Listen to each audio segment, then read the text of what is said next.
José Carlos Mariátegui. 7 ensaios de interpretação da realidade peruana. Capítulo 5. O fator religioso.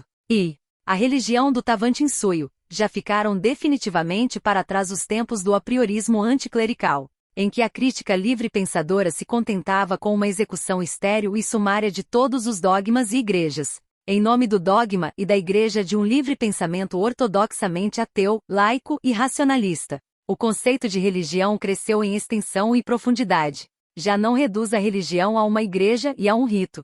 Reconhece às instituições e sentimentos religiosos uma significação muito diversa daquela que, com radicalismo incandescente, lhes atribuíam, ingenuamente, pessoas que identificavam religiosidade e obscurantismo. A crítica revolucionária já não sonega nem contesta as religiões, e sequer as igrejas, seus serviços à humanidade, nem seu lugar na história. Valdo Frank, pensador e artista de espírito tão penetrante e moderno, não nos surpreendeu por isso, quando explicou o fenômeno norte-americano decifrando atentamente sua origem e seus fatores religiosos. O pioneer, o puritano e o judeu foram, segundo a luminosa versão de Frank, os criadores dos Estados Unidos. O pioneer descende do puritano, mais ainda, ele o realiza, porque na raiz do protesto puritano, Frank distingue principalmente vontade de potência. Início da citação. O puritano começara por desejar o poder na Inglaterra. Esse desejo o havia impelido à austeridade, da qual logo descobriu as doçuras. Eis que descobria depois um poder sobre si mesmo, sobre os outros, sobre o mundo tangível. Uma terra virgem e hostil exigia todas as forças que pudesse receber, e melhor que qualquer outra, a vida frugal, a vida de renúncia, lhe permitia dispor dessas forças. Fecha aspas, Frank. O colonizador anglo-saxão não encontrou no território norte-americano nem uma cultura avançada nem uma população poderosa. O cristianismo e sua disciplina, portanto, não tiveram na América do Norte missão evangelizadora. Diferente foi o destino do colonizador ibérico, além de diverso o próprio colonizador. No México, no Peru, na Colômbia, na América Central, cabia ao missionário catequizar uma população numerosa, com instituições e práticas religiosas próprias e arraigadas. Como consequência disso, o fator religioso apresenta, nesses povos, aspectos mais complexos.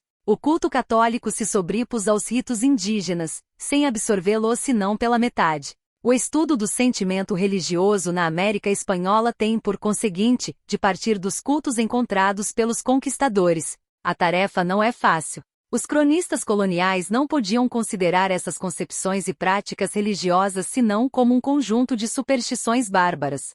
Suas versões deformam e empanam a imagem do culto aborígene, um dos mais singulares ritos mexicanos, o que revela que no México se conhecia e aplicava a ideia da transubstanciação.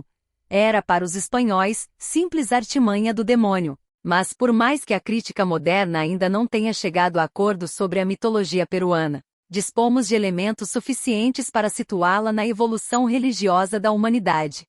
A religião incaica carecia de poder espiritual para resistir ao evangelho. Alguns historiadores deduzem, de certas constatações filológicas e arqueológicas, um parentesco da mitologia incaica com a indostânica. Mas sua tese repousa em semelhanças mitológicas, isto é, formais, não propriamente espirituais ou religiosas. Os traços fundamentais da religião incaica são seu coletivismo teocrático e seu materialismo. Esses traços a diferenciam substancialmente da religião indostânica, tão espiritualista em sua essência, sem chegar à conclusão de Valcárcel, de que o homem do Tawantinsuyo virtualmente carecia da ideia do além ou se comportava como se assim fosse. Não é possível desconhecer o quão exígua e sumária era sua metafísica. A religião do Quichua era um código moral antes que uma concepção metafísica, fato que nos aproxima muito mais da China do que da Índia. O Estado e a Igreja se identificavam absolutamente, religião e política reconheciam os mesmos princípios e a mesma autoridade.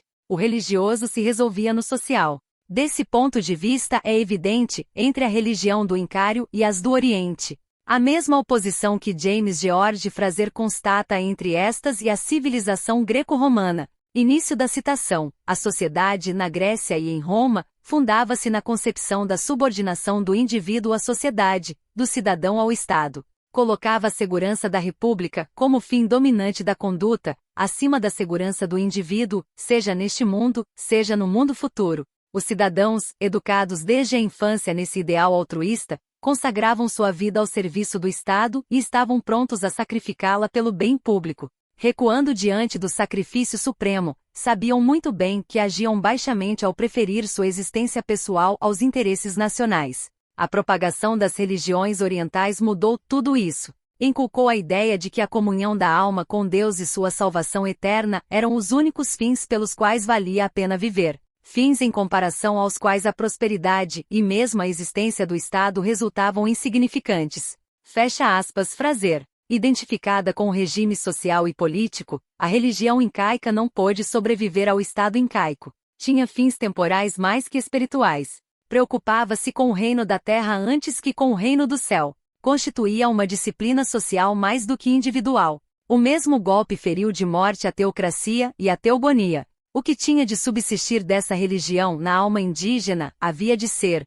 não uma concepção metafísica, mas os ritos agrários, as práticas mágicas e o sentimento panteísta. De todas as versões que temos sobre mitos e cerimônias incaicas, depreende-se que a religião quichua era, no Império, muito mais que uma religião de Estado no sentido que essa expressão possui em nossa época. A Igreja tinha o caráter de instituição social e política. A Igreja era o próprio Estado. O culto estava subordinado aos interesses sociais e políticos do Império.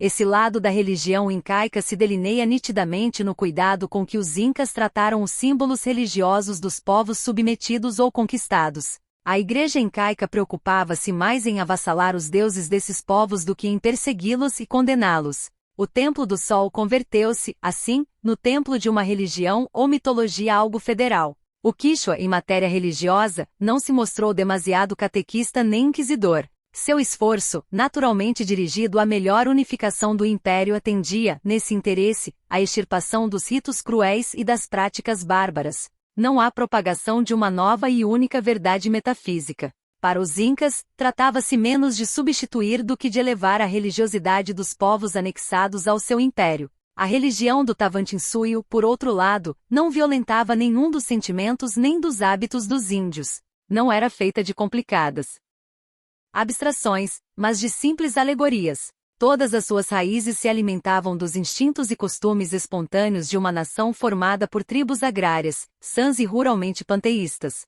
mais propensas à cooperação que à guerra. Os mitos incaicos repousavam sobre a religiosidade primitiva e rudimentar dos aborígenes, sem contrariá-la senão na medida em que a sentiam ostensivamente inferior à cultura incaica ou perigosa para o regime social e político do Tavantinsuyo. As tribos do Império, mais do que na divindade de uma religião ou de um dogma, criam simplesmente na divindade dos Incas. Os aspectos da religião dos antigos peruanos que mais interessa esclarecer são, portanto, antes dos mistérios ou símbolos de sua metafísica e de sua mitologia muito embrionárias, seus elementos naturais, animismo, magia, totens e tabus. É uma investigação que deve conduzir-nos a conclusões seguras sobre a evolução moral e religiosa dos índios.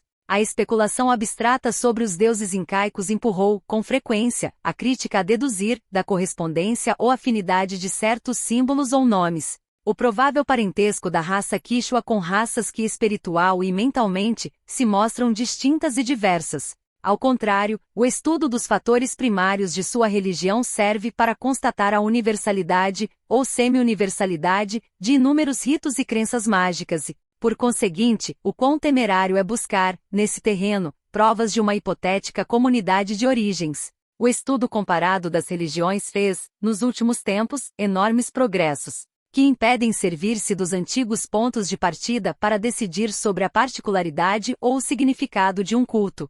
James George Fraser, a quem se devem em grande parte, esses progressos, sustenta que em todos os povos, a idade da magia precedeu a idade da religião, e demonstra a aplicação análoga ou idêntica dos princípios de semelhança, simpatia e contato entre povos totalmente estranhos entre si.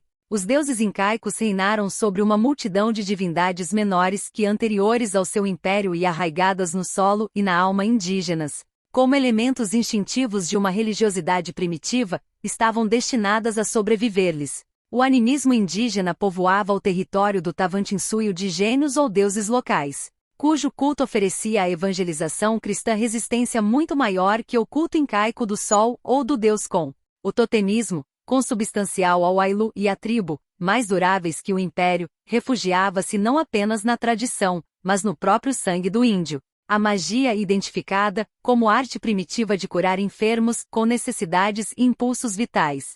Contava com arraigo suficiente para subsistir por muito tempo sob qualquer crença religiosa. Esses elementos naturais ou primitivos de religiosidade se ajustavam perfeitamente ao caráter da monarquia e do Estado incaicos. Mais ainda, esses elementos exigiam a divindade dos incas e de seu governo. A teocracia incaica se explica, em todos os seus detalhes, pelo estado social indígena. Não é necessária a explicação fácil da sabedoria taumaturga dos incas. Colocar-se nesse ponto de vista é adotar o da plebe vassala que se quer, precisamente, desprezar e rebaixar. Frazer, que estudou de modo magistral a origem mágica da realeza, analisa e classifica vários tipos de reis sacerdotes, deuses humanos e outros, mais ou menos próximos de nossos incas. Início da citação. Entre os índios da América, os progressos mais consideráveis rumo à civilização foram realizados sob os governos monárquicos e teocráticos do México e do Peru. Mas sabemos muito pouco da história primitiva desses países para dizer se os predecessores de seus reis divinizados foram ou não homens de medicina. Poder-se-ia encontrar vestígio de tal sucessão no juramento que pronunciavam os reis mexicanos ao subir ao trono. Juravam fazer brilhar o sol, cair a chuva das nuvens, correr os rios e produzir a terra frutos em abundância. O certo é que na América aborígene, o feiticeiro e o curandeiro, nimbados de uma auréola de mistério, respeito e temor, eram personagens consideráveis e puderam muito bem converter-se em chefes ou reis em muitas tribos, embora nos faltem provas positivas para afirmar este último ponto. Fecha aspas. O autor de The Golden Bough extrema sua prudência, por insuficiência de material histórico, mas chega sempre a esta conclusão: na América do Sul, a magia parece ter sido a rota que conduziu ao trono. E em outro capítulo, precisa ainda mais seu conceito, a pretensão de poderes divinos e sobrenaturais nutrida pelos monarcas de grandes impérios históricos. Como o Egito, o México e o Peru, não provinha simplesmente de vaidade complacente nem era expressão de vil lisonja. Não passava de sobrevivência e extensão do antigo costume selvagem de deificar os reis durante sua vida. Os incas do Peru, por exemplo, que se diziam filhos do sol, eram reverenciados como deuses. Considerava-se que eram infalíveis e ninguém pensava em ferir a pessoa, a honra, os bens do monarca ou de um membro de sua família. Contrariamente à opinião geral, os incas não viam a doença como mal. Era, a seus olhos, uma mensageira de seu pai, o sol, que os chamava a repousar perto dele no céu. Fecha aspas. Frazer. O povo incaico ignorou toda separação entre religião e política, toda diferença entre Estado e Igreja. Todas as suas instituições, como todas as suas crenças, coincidiam estritamente com sua economia de povo agrícola e com seu espírito de povo sedentário. A teocracia descansava no ordinário e no empírico, não na virtude taumatúrgica de um profeta nem de sua palavra. A religião era o Estado. Vasconcelos, que subestima um pouco as culturas autóctones da América, pensa que sem um livro magno, sem um código supremo, estavam condenadas a desaparecer por sua própria inferioridade. Essas culturas, sem dúvida, intelectualmente não haviam ainda saído por completo da idade da magia. Quanto à cultura incaica, sabemos bem que foi obra de uma raça mais bem dotada para a criação artística do que para a especulação intelectual. Se nos legou, por isso, uma magnífica arte popular, não nos deixou um Rig Veda nem um Zen Avesta. Isso torna ainda mais admirável sua organização social e política. A religião era apenas um dos aspectos dessa organização, a qual, por conseguinte, não podia sobreviver. Segunda, a conquista católica. Já disse que a conquista foi a última cruzada e que, com os conquistadores, declinou a grandeza espanhola. Seu caráter de cruzada define a conquista como empresa essencialmente militar e religiosa. Realizaram-na em sociedade soldados e missionários. O triunvirato da conquista do Peru teria ficado incompleto sem Hernando de Luque. Cabia a um clérigo o papel de letrado e mentor da companhia. Luque representava a Igreja e o Evangelho. Sua presença resguardava os foros do dogma e dava doutrina à aventura.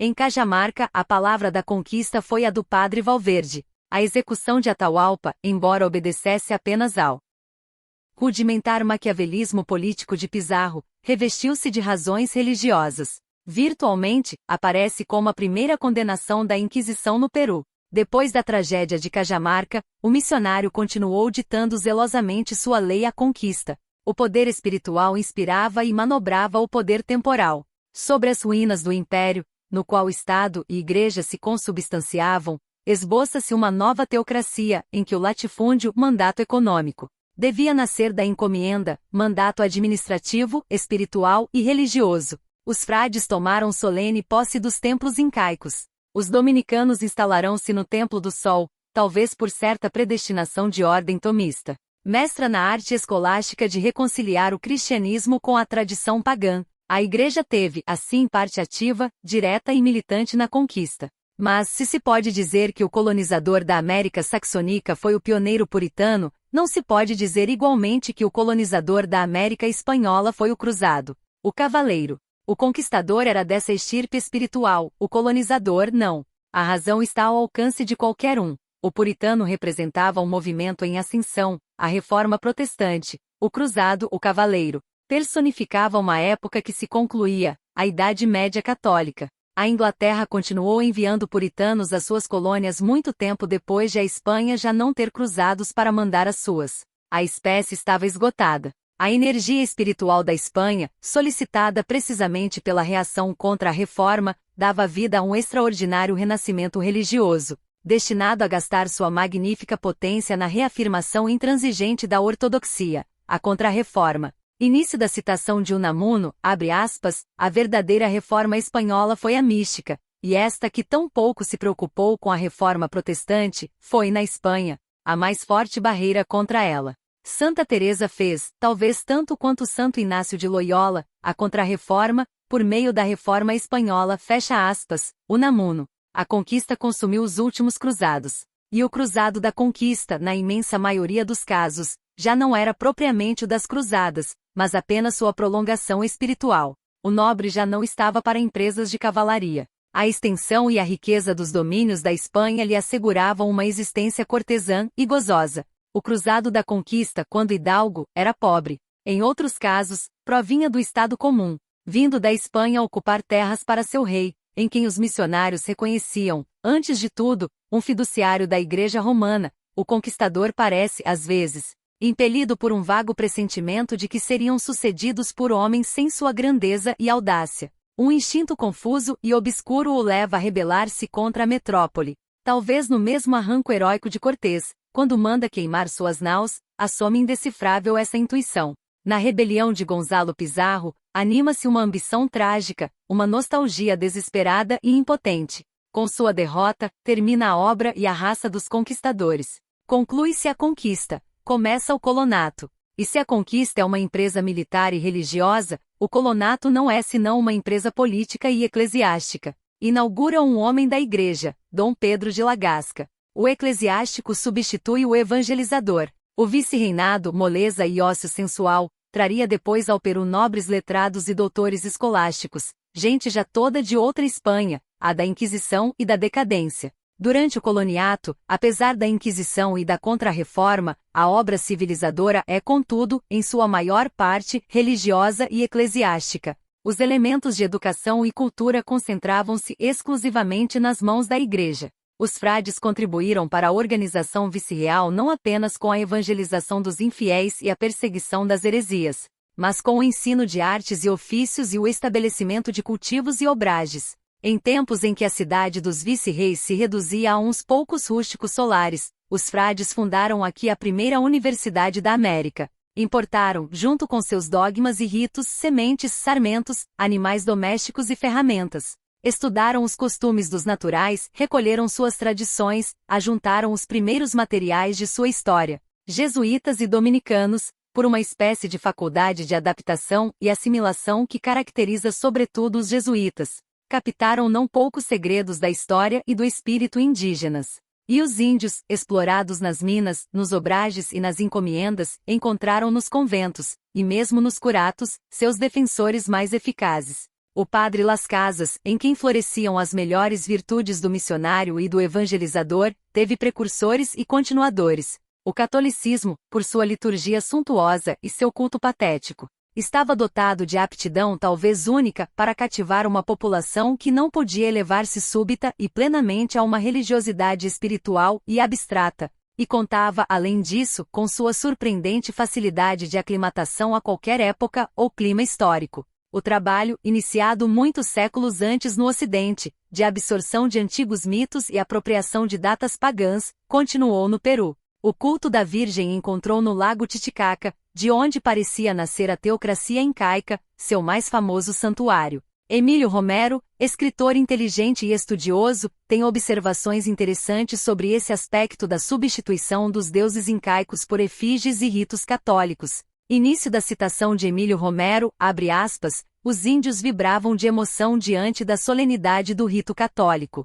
Viram a imagem do sol nos rutilantes bordados de brocados das casulas e capas pluviais, e as cores do arco-íris nas roquetes de finíssimos fios de seda sobre fundos violáceos. Viram talvez o símbolo dos quipus nas borlas roxas dos abades e nos cordões dos descalços. Assim se explica o furor pagão com que as multidões indígenas cusquenhas vibravam de espanto ante a presença do Senhor dos Terremotos, em quem viam a imagem tangível de suas lembranças e adorações, muito distante do espírito do pensamento dos frades. Vibrava o paganismo indígena nas festas religiosas.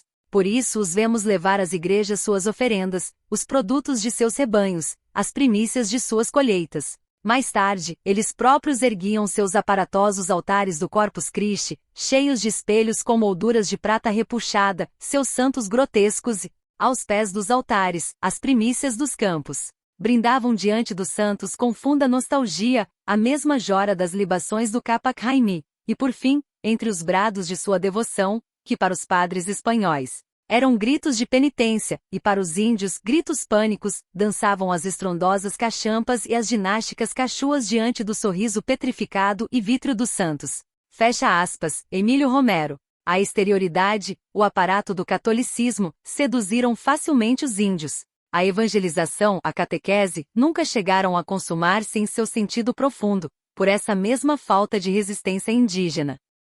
Para um povo que não distinguira o espiritual do temporal, o domínio político compreendia o domínio eclesiástico. Os missionários não impuseram o evangelho, impuseram o culto, a liturgia, ajustando-o sagazmente aos costumes indígenas. O paganismo aborígene subsistiu sob o culto católico. Esse fenômeno não era exclusivo da catequese no Tavantinsuyo. A catolicidade caracteriza-se, historicamente, pelo mimetismo com que no plano formal, sempre se moldou ao meio. A Igreja Romana pode sentir-se legítima herdeira do Império Romano no que toca à política de colonização e assimilação dos povos submetidos ao seu poder. A investigação da origem das grandes datas do calendário gregoriano revelou aos estudiosos surpreendentes substituições. Frazer, analisando-as, escreve, início da citação de Frazer, abre aspas, consideradas em seu conjunto. As coincidências das festas cristãs com as festas pagãs são demasiado precisas e demasiado numerosas para serem acidentais. Constituem a marca do compromisso que a Igreja, na hora do seu triunfo, se viu forçada a fazer com suas rivais, vencidas, porém ainda perigosas.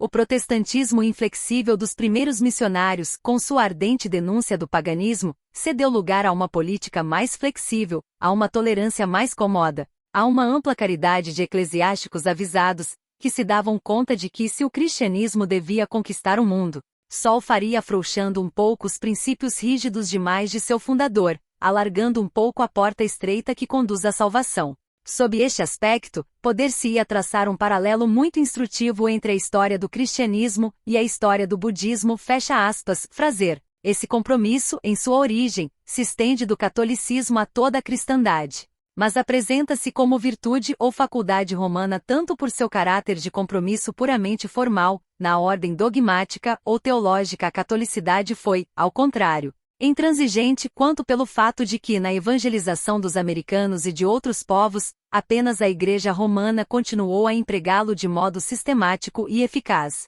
A Inquisição, desse ponto de vista, adquire a fisionomia de um fenômeno interno da religião católica. Seu objeto foi a repressão da heresia interior, a perseguição dos hereges, não dos infiéis. Mas essa faculdade de adaptação é, ao mesmo tempo, a força e a fraqueza da Igreja Romana. O espírito religioso só se tempera no combate, na agonia. Início da citação de Unamuno, abre aspas, o cristianismo, a cristandade, desde que nasceu em São Paulo, não foi uma doutrina, embora se expressasse dialeticamente. Foi vida, luta, agonia. A doutrina era o evangelho, a boa nova. O cristianismo, a cristandade, foi uma preparação para a morte e a ressurreição, para a vida eterna, fecha aspas, Unamuno. A passividade com que os índios se deixaram catequizar, sem compreender o catecismo, enfraqueceu espiritualmente o catolicismo no Peru. O missionário não precisou velar pela pureza do dogma, sua missão reduziu-se a servir de guia moral, de pastor eclesiástico, para um rebanho rústico e simples,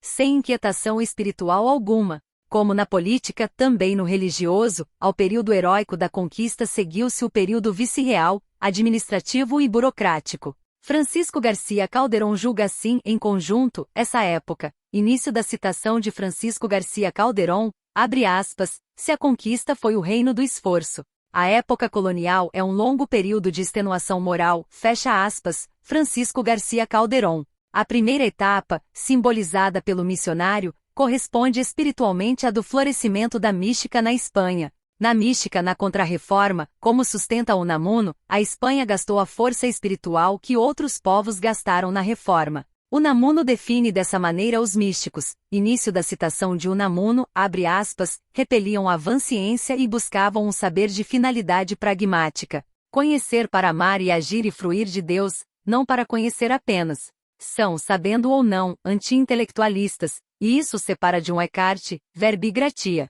Propendem ao voluntarismo. O que buscam é um saber total e integral, uma sabedoria em que conhecer, sentir e querer se unam e até se fundam no possível. Amamos a verdade porque é bela e porque a amamos, cremos, segundo o Padre Ávila. Nessa sabedoria substancial tecem-se e se coagulam, por assim dizer, a verdade, a bondade e a beleza. É, pois, natural que esse misticismo culmine numa mulher, de espírito menos analítico que o do homem e em quem se dão, em consórcio mais íntimo, ou melhor, numa indiferenciação mais primitiva, as faculdades anímicas fecha aspas, Unamuno. Já sabemos que na Espanha, essa labareda espiritual, da qual surgiu a Contra-Reforma, incendiou a alma de Santa Teresa, de Santo Inácio e de outros grandes místicos, mas que depois se esgotou e terminou, trágica e funebremente, nas fogueiras da Inquisição. Porém, na Espanha contava, para reavivar sua força, com a luta contra a heresia, contra a reforma. Lá podia ainda ser, por algum tempo, um brilho vivo e enérgico. Aqui superposto com facilidade o culto católico ao sentimento pagão dos índios, o catolicismo perdeu o seu vigor moral. Início da citação de Francisco Garcia Calderón, abre aspas, uma grande santa, como Rosa de Lima. Está muito longe de ter a forte personalidade e a energia criadora de Santa Teresa, a grande espanhola fecha aspas, Francisco Garcia Calderón. Na costa, sobretudo em Lima, outro elemento veio enervar a energia espiritual do catolicismo. O escravo negro emprestou ao culto católico seu sensualismo fetichista, sua obscura superstição. O índio sanamente panteísta e materialista, alcançar o grau ético de uma grande teocracia. O negro, entretanto, transudava por todos os poros o primitivismo da tribo africana.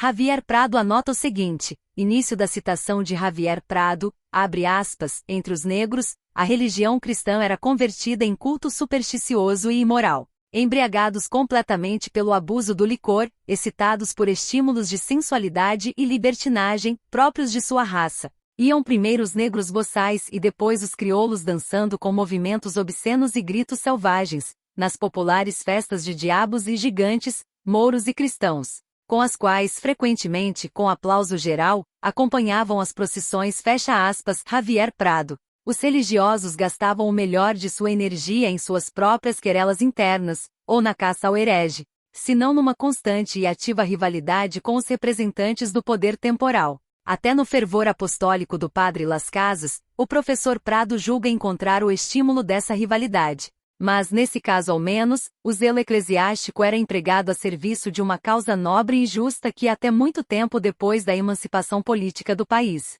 não voltaria a encontrar defensores tão tenazes. Se o suntuoso culto e a majestosa liturgia dispunham de um singular poder de sugestão para impor-se ao paganismo indígena, o catolicismo espanhol, como concepção de vida e disciplina do espírito, carecia de aptidão para criar em suas colônias elementos de trabalho e riqueza. Este é, como observei no meu estudo sobre a economia peruana, o lado mais fraco da colonização espanhola. Mas seria arbitrário e exagerado supor exclusivamente responsável, pelo recalcitrante medievalismo da Espanha, causador de sua frouxa e morosa evolução rumo ao capitalismo, o catolicismo que em outros países latinos soube aproximar-se sagazmente dos princípios da economia capitalista. As congregações, especialmente a dos jesuítas, operaram, no terreno econômico, com mais destreza do que a administração civil e seus fiduciários. A nobreza espanhola desprezava o trabalho e o comércio. A burguesia, muito retardada em seu processo, estava contaminada de princípios aristocráticos.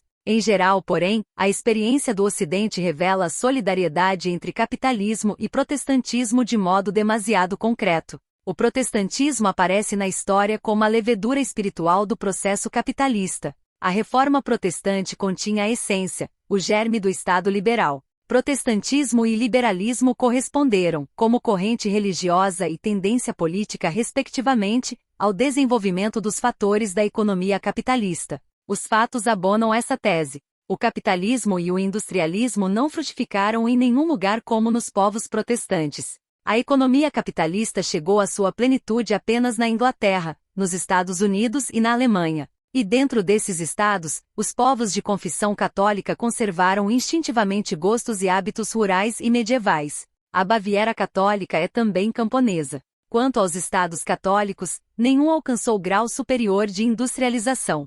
A França, que não pode ser julgada pelo mercado financeiro cosmopolita de Paris nem pelo Comité des Forges, é mais agrícola que industrial. A Itália, embora sua demografia a tenha empurrado pela via do trabalho industrial, que criou os centros capitalistas de Milão, Turim e Gênova, mantém sua inclinação agrária. Mussolini compraz-se frequentemente no elogio da Itália camponesa e provinciana e num de seus últimos discursos, ressaltou a aversão ao urbanismo e ao industrialismo excessivos, pelo seu influxo depressivo sobre o fator demográfico. A Espanha, o país mais clausurado em sua tradição católica, que expulsou o judeu de seu solo, apresenta a estrutura capitalista mais atrasada e anêmica, com a agravante de que sua incipiência industrial e financeira não foi ao menos compensada por grande prosperidade agrícola, talvez porque, enquanto o grande proprietário italiano herdou de seus ascendentes romanos um arraigado sentimento agrário, o fidalgo espanhol se aferrou ao preconceito das profissões nobres.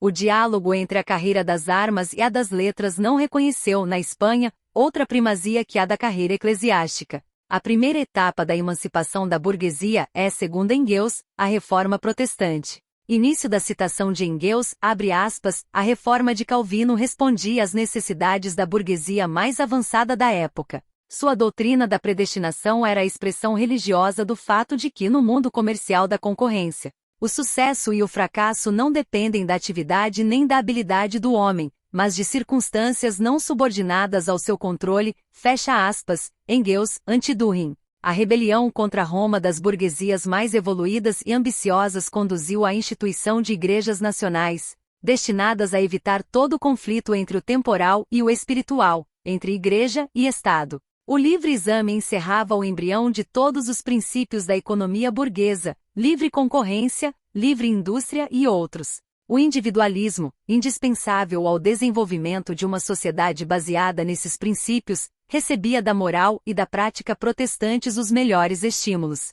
Marx esclareceu vários aspectos das relações entre protestantismo e capitalismo. Singularmente aguda é a seguinte observação. Início da citação de Marx, abre aspas, o sistema da moeda é essencialmente católico, o do crédito, eminentemente protestante. O que salva é a fé no valor monetário considerado como a alma da mercadoria, a fé no sistema de produção e no seu ordenamento predestinado, a fé nos agentes da produção que personificam o capital, o qual tem o poder de aumentar por si mesmo o valor. Mas assim como o protestantismo mal se emancipa dos fundamentos do catolicismo, assim o sistema de crédito não se eleva acima da base do sistema monetário, fecha aspas. Marx. E não são apenas os dialéticos do materialismo histórico que constatam essa consanguinidade dos dois grandes fenômenos. Hoje mesmo, numa época de reação, tanto intelectual quanto política, um escritor espanhol, Ramiro de Maeztu, descobre a fraqueza de seu povo na falta de sentido econômico.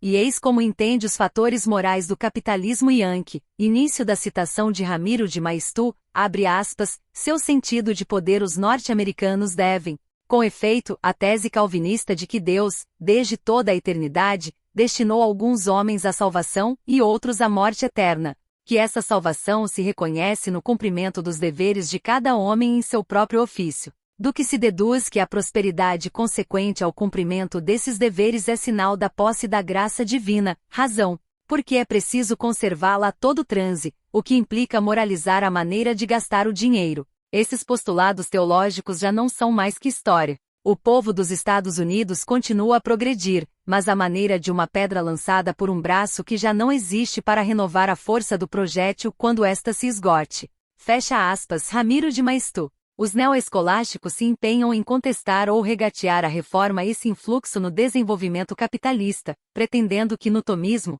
já estavam formulados os princípios da economia burguesa. Sorel reconheceu em Santo Tomás os serviços prestados à civilização ocidental pelo realismo com que trabalhou para apoiar o dogma na ciência. Ressaltou particularmente seu conceito de que a lei humana não pode mudar a natureza jurídica das coisas, natureza que deriva de seu conteúdo econômico. Mas se o catolicismo, com Santo Tomás, chegou a esse grau de compreensão da economia, a reforma forjou as armas morais da revolução burguesa, franqueando a via ao capitalismo. A concepção neoescolástica se explica facilmente. O neotomismo é burguês, mas não capitalista.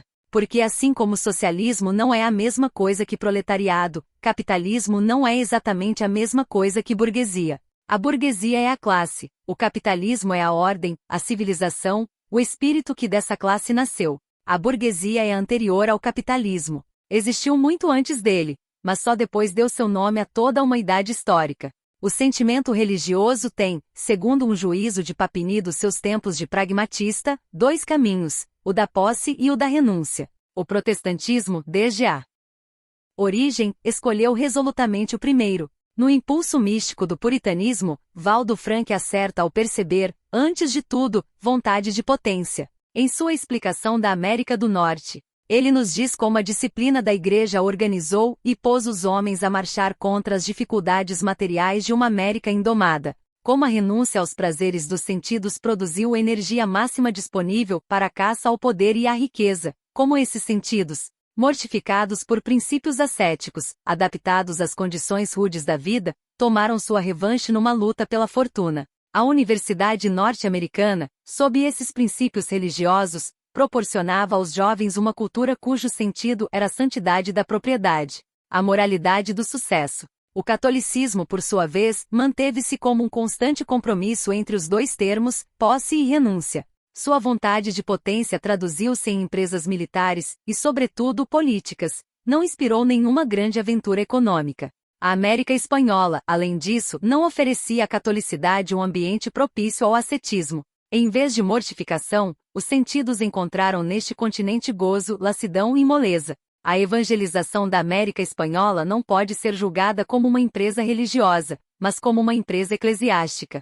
Porém, depois dos primeiros séculos do cristianismo, a evangelização sempre teve esse caráter. Só uma poderosa organização eclesiástica, apta a mobilizar aguerridas milícias de catequistas e sacerdotes, era capaz de colonizar, para a fé cristã, povos longínquos e diversos. O protestantismo, como já apontei, careceu sempre de eficácia catequizadora, consequência lógica de seu individualismo, destinado a reduzir ao mínimo o quadro eclesiástico da religião. Sua propagação na Europa deveu-se invariavelmente a razões políticas e econômicas. Os conflitos entre a Igreja Romana e estados e monarcas propensos a rebelar-se contra o poder papal e a incorporar-se à corrente secessionista, e o crescimento da burguesia, que encontrava no protestantismo um sistema mais cômodo e se irritava com o favor de Roma aos privilégios feudais. Quando o protestantismo empreendeu obras de catequese e propaganda, adotou um método em que se combinam a prática eclesiástica e sagazes ensaios de serviço social. Na América do Norte, o colonizador anglo-saxão não se preocupou com a evangelização dos aborígenes. Coube-lhe colonizar uma terra quase virgem, em áspero combate com uma natureza cuja posse e conquista exigiam integralmente sua energia. Aí se descobre a íntima diferença entre as duas conquistas, a anglo-saxônica e a espanhola. A primeira se apresenta, em sua origem e em seu processo, como uma aventura absolutamente individualista, que obrigou os homens que a realizaram a uma vida de alta tensão. Individualismo, praticismo e ativismo ainda hoje são os resortes primários do fenômeno norte-americano. A colonização anglo-saxã não necessitava de uma organização eclesiástica. O individualismo puritano fazia de cada pioneer um pastor, o pastor de si mesmo. Ao pioneer da Nova Inglaterra bastava sua Bíblia. Início da citação de Unamuno, abre aspas, o protestantismo é a tirania da letra, fecha aspas, Unamuno. A América do Norte foi colonizada com grande economia de forças e de homens. O colonizador não empregou missionários, pregadores, teólogos nem conventos. Para a posse simples e rústica da terra, não precisava deles. Não tinha que conquistar uma cultura e um povo, mas um território. Dirão alguns que isso não era economia, mas pobreza. Terão razão, desde que reconheçam que dessa pobreza surgiram o poder e a riqueza dos Estados Unidos.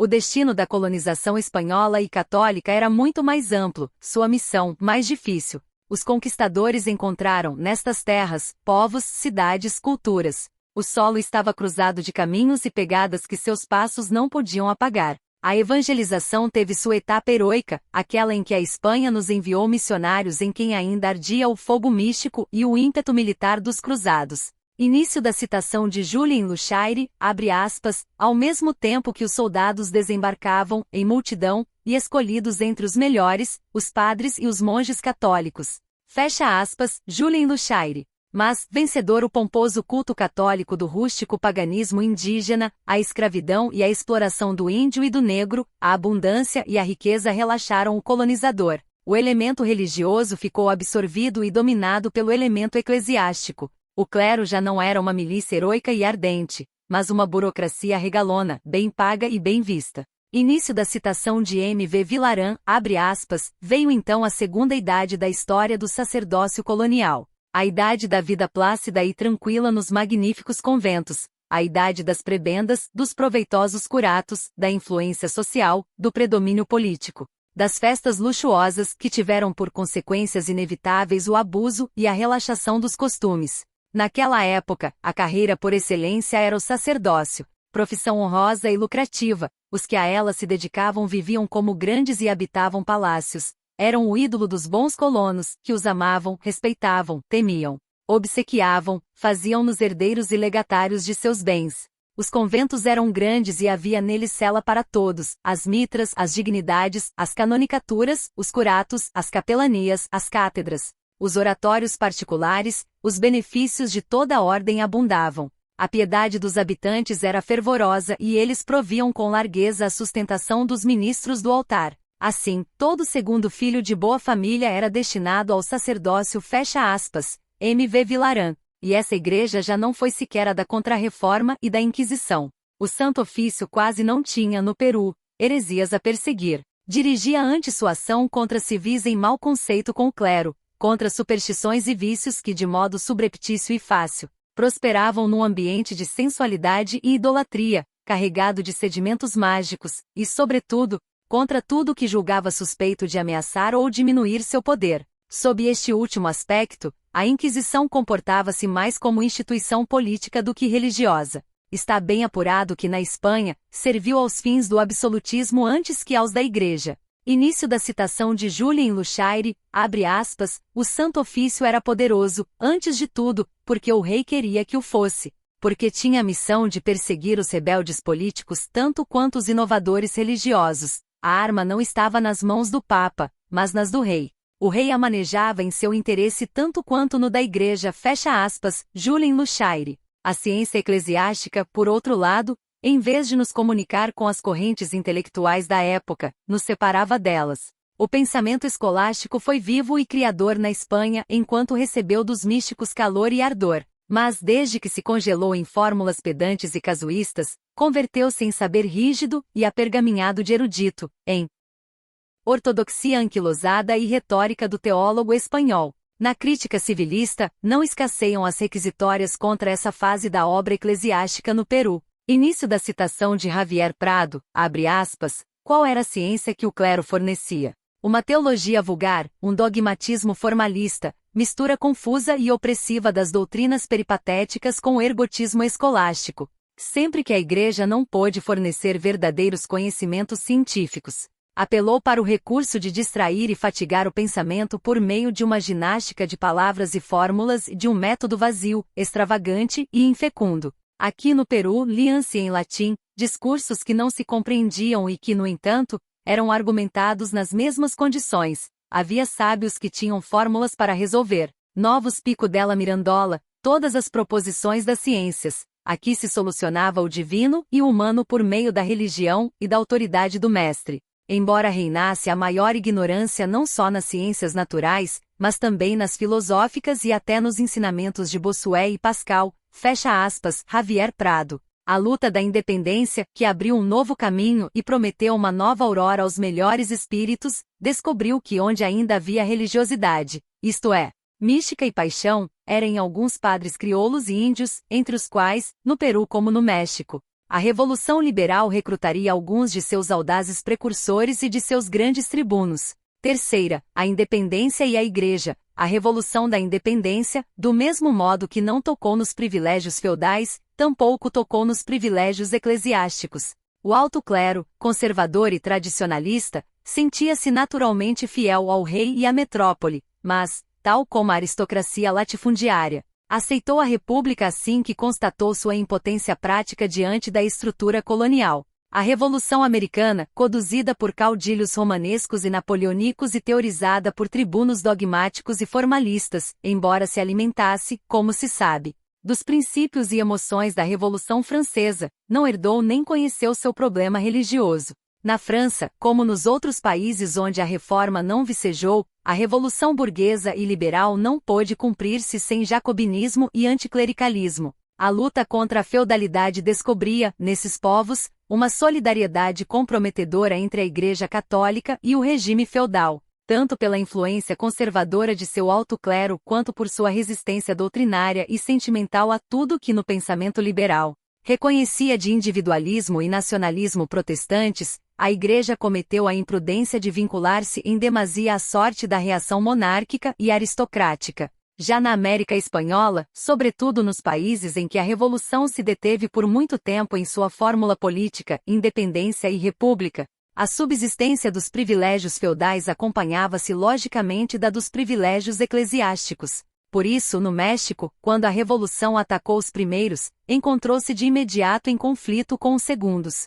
No México, por estar nas mãos da Igreja grande parte da propriedade, uns e outros privilégios apresentavam-se não só política como materialmente identificados. O Peru contou com um clero liberal e patriota desde as primeiras jornadas da Revolução. E o liberalismo civil, em muito poucos casos individuais, mostrou-se intransigentemente jacobino, e em menos casos ainda, nitidamente antirreligioso. Nossos liberais provinham, em sua maioria, das lojas maçônicas, que tiveram função ativa na preparação da independência, de modo que quase todos professavam o deísmo que fez da maçonaria, nos países latinos, algo como um sucedâneo espiritual e político da Reforma. Na própria França, a Revolução manteve boas relações com a cristandade, inclusive durante sua estação jacobina. Aulard observa com sagacidade que na França, a onda antirreligiosa ou anticristã obedeceu mais a causas contingentes do que doutrinárias. Início da citação de Aulard, abre aspas, de todos os acontecimentos que conduziram ao estado de espírito do qual saiu a tentativa de descristianização. A insurreição da Vendéia por sua forma clerical, foi o mais importante, o mais influente. Creio poder dizer que, sem a Vendéia, não teria havido culto da razão fecha aspas Aulard. Aulard recorda o deísmo de Robespierre, que sustentava que o ateísmo é aristocrático ao passo que a ideia de um ser supremo que vela pela inocência oprimida e castiga o crime triunfante é completamente popular. O culto da deusa razão só conservou seu impulso vital enquanto foi culto da pátria, ameaçada e acossada pela reação estrangeira com o favor do poder papal. Além disso, início da citação de Aulard, abre aspas, o culto da razão foi quase sempre deísta e não materialista ou ateu fecha aspas Aulard. A Revolução Francesa chegou à separação entre Igreja e Estado. Napoleão encontrou mais tarde no Concordata a fórmula de subordinação da Igreja ao Estado. Mas os períodos de restauração comprometeram sua obra, renovando o conflito entre o clero e a laicidade, no qual Lucien Romier crê ver resumida a história da República. Romier parte do suposto de que a feudalidade já estava vencida quando sobreveio a Revolução. Sob a monarquia, segundo Romier, e nisso o acompanham todos os escritores reacionários, a burguesia já havia imposto sua lei. Início da citação de Romier, abre aspas, a vitória contra os senhores estava conquistada. Os reis haviam matado a feudalidade. Restava uma aristocracia, mas sem força própria, devendo todas as suas prerrogativas e títulos ao poder central. Um corpo de funcionários enfeitados com funções mais ou menos hereditárias. Restos frágeis de uma potência que ruiu a primeira vaga republicana. Cumprida essa destruição com facilidade, a República coube apenas manter o fato adquirido, sem aplicar nisso esforço especial. Pelo contrário, a monarquia fracassara no tocante à Igreja. Apesar da domesticação secular do alto clero, a despeito de um conflito com a Cúria que renascia de reinado em reinado, a despeito de muitas ameaças de ruptura, a luta contra a autoridade romana não dera ao Estado mais poder sobre a religião do que nos tempos de Felipe, o Belo. Assim foi contra a Igreja e o clero ultramontano que a República orientou seu principal esforço por um século. Fecha aspas. Romier. Nas colônias espanholas da América do Sul, a situação era muito distinta. No Peru, em particular, a Revolução encontrava uma feudalidade intacta. Os choques entre o poder civil e o poder eclesiástico não tinham fundo doutrinário algum. Traduziriam, antes, uma querela doméstica. Dependiam de um estado latente de competição e equilíbrio, próprio de países onde a colonização se sentia, em grande parte, evangelização, e onde a autoridade espiritual tendia facilmente a prevalecer sobre a autoridade temporal. A Constituição republicana, desde o primeiro momento, proclamou o catolicismo como religião nacional. Mantidos dentro da tradição espanhola, faltavam a esses países elementos de reforma protestante. O culto da razão teria sido ainda mais exótico em povos de exígua atividade intelectual e cultura filosófica fraca e rala. Não existiam, aqui, as razões de outras latitudes históricas para o Estado laico. Amamentado pela catolicidade espanhola, o Estado peruano tinha de constituir-se como Estado semifeudal e católico. A República continuou a política espanhola, neste como em outros terrenos. Início da citação de Francisco Garcia Calderón, abre aspas, pelo padroado, pelo regime de dízimos, pelos benefícios eclesiásticos, estabeleceu-se, seguindo o exemplo francês, uma constituição civil da Igreja. Nesse sentido, a Revolução foi tradicionalista. Os reis espanhóis tinham sobre a Igreja, desde os primeiros monarcas absolutos, um direito de intervenção e proteção. A defesa do culto convertia-se, em suas mãos, em ação civil e legisladora. A Igreja era uma força social, mas a fraqueza da hierarquia prejudicava suas ambições políticas. Não poderia, como na Inglaterra, realizar um pacto constitucional e delimitar livremente suas fronteiras. O rei protegia a Inquisição e mostrava-se mais católico que o Papa, sua influência tutelar impedia conflitos, resultava soberana e única. Fecha aspas. Francisco Garcia Calderón. Toca Garcia Calderón, nesse juízo, a parte fraca, o contraste interno dos estados latino-americanos que não chegaram ao regime de separação. O Estado católico não pode, se seu catolicismo é vivo e atuante, fazer política laica. Sua concepção, aplicada até às últimas consequências, conduz à teocracia. Desse ponto de vista, o pensamento de conservadores ultramontanos, como Garcia Moreno, aparece mais coerente que o dos liberais moderados, empenhados em harmonizar a confissão católica do Estado com uma política laica, liberal e nacional. O liberalismo peruano, débil e formal no plano econômico e político, não poderia deixar de sê-lo no plano religioso. Não é exato, como pretendem alguns, que a influência clerical e eclesiástica tenha se oposto uma fórmula jacobina. A atitude pessoal de Vigil, que é a atitude apaixonada de um livre pensador saído das fileiras da Igreja, não pertence propriamente ao nosso liberalismo, que, assim como nunca tentou desfeudalizar o Estado, tampouco tentou laicizá-lo. Sobre o mais representativo e responsável de seus líderes, José Galvez, escreve com fundamento Jorge Guilhermo Leguia, início da citação de Jorge Guilhermo Leguia. Abre aspas, sua ideologia girava em torno de duas ideias, igualitarismo e moralidade. Erram, portanto, os que ao apreciar suas doutrinas adversas aos dízimos eclesiásticos, afirmam que era jacobino. Galvez jamais desconheceu a Igreja nem seus dogmas. Respeitava-os e neles cria. Estava mal informada a abadesa que em 2 de maio, exclamou, ao ter notícia da funesta explosão da Torre da Mercê, que pólvora tão bem gasta. Mal poderia ser anticatólico o deputado que no exórdio da Constituição, invocava a Deus uno e trino. Ao arrebatar Galvez à nossa Igreja os ganhos que encarnavam uma sobrevivência feudal, tinha em mente apenas uma reforma econômica e democrática. Nunca um objetivo anticlerical. Não era Galvez, como se supôs, autor de tal iniciativa, já lançada pelo admirável vigil Jorge Guilhermo Leguia. Desde que, forçada por sua função de classe governante, a aristocracia latifundiária adotou ideias e gestos de burguesia. Assimilou parcialmente os restos desse liberalismo. Houve em sua vida um instante de evolução, o do surgimento do Partido Civil, em que uma tendência liberal, expressiva de sua nascente consciência capitalista, lhe alienou as simpatias do elemento eclesiástico, que coincidiu antes, e não apenas na redação de um periódico, com o pierolismo conservador e plebiscitário. Nesse período de nossa história, como também anoto em outro lugar, a aristocracia tomou ares liberais. O demos por reação, embora clamasse contra o anel traficante, adquiriu um tom conservador e clerical. No Estado Maior civilista figuravam alguns liberais moderados, que tendiam a imprimir à política do Estado uma orientação capitalista, desvinculando-a, quanto possível, de sua tradição feudal. Mas o predomínio que a casta feudal manteve no civilismo, juntamente com o retardamento imposto à nossa evolução política pela guerra, impediu que esses advogados e jurisconsultos civilistas avançassem nessa direção.